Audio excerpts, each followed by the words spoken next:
সঠিক যায়। দেন এই আনার গাছটা একই, কত সুন্দর, সাইজটাও মোটামুটি ভালো।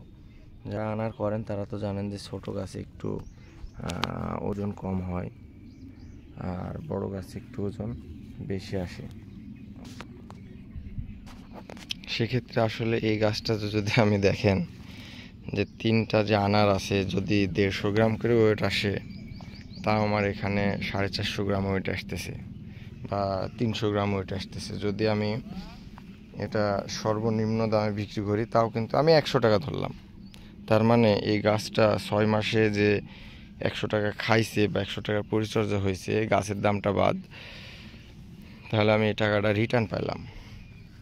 তো আমার কেন জানি মনে হয়েছিল যে আসলে অন্য গাছের চাইতে আনার গাছের বাড়তি ব্যাপক, এবং আপনার অন্যান্য গাছের সাথে ফল আসেও বেশি। দেখেন যে আসলে এই গাছগুলো আমার 18 মাসের গাছ, কি পরিমাণ ধরে আছে। তো আসলে সঠিক পরিচর্যা, সুন্দরভাবে দেখভাল করতে পারেন, আর মনোযোগ দিয়ে যদি আসলে বিষয়গুলা অনুধাবন করেন, ইনশাল্লাহ সবার দ্বারাতে সম্ভব। তো আমরা আসলে বসে না থেকে, আরেকটা বিষয় আমি বলি, আমারও আগে মনে হইতো যে আমি যে বাগান করব এ তো অনেক বেশি মেয়াদি, দেখা যাচ্ছে 1-1.5 বছর কোনো কিছু পাবো না। ঠিক আছে, আসলে 1-2 বছর সময় কোনো সময়ই না, বা 6 মাস 1 বছর কোনো সময়ই না, দেখতে দেখতে কেটে যায়। আমার কেন জানি মনে হয় এই বাগান সেদিন করলাম, এখন ফল খাচ্ছি, ফল বিক্রি করছি, এবং অসংখ্য মানুষজন আসে, তখন অনেক ভালো লাগে আর কি। তো আমার কেন জানি মনে হয়েছে আনার বাগানের ছোটোবেলায় যেহেতু প্রোডাকশন আসে, তাহলে অন্তত অন্য গাছের চাইতে ভালো হবে।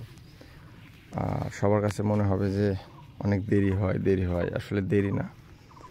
আমার কথা শুনে আপনারা 1-2টা গাছ লাগান, যে যেখান থেকে পারেন, দেখবেন যে 1 মাস পরে আপনি নিজেই বলবেন যে 1 মাসে এত বড় হয়েছে। মানে সময় আসলে আমরা যখন গুনি তখন মনে হয়, কিন্তু সময় যেভাবে এত দ্রুত চলে যায় সবার বাইরে। তো সবাইকে ধন্যবাদ। আর যদি কেউ কোনো প্রয়োজন হয়, আর অযথা ভাই আমাকে কেউ নক দিবেন না। যদি কারোর কোনো প্রয়োজন হয় আমাকে ফোন দিবেন, অসুবিধা নেই, কিন্তু অযথা কেউ নক দিবেন না ভাই। ভালো থাকবেন, সুস্থ থাকবেন। আসসালামু আলাইকুম।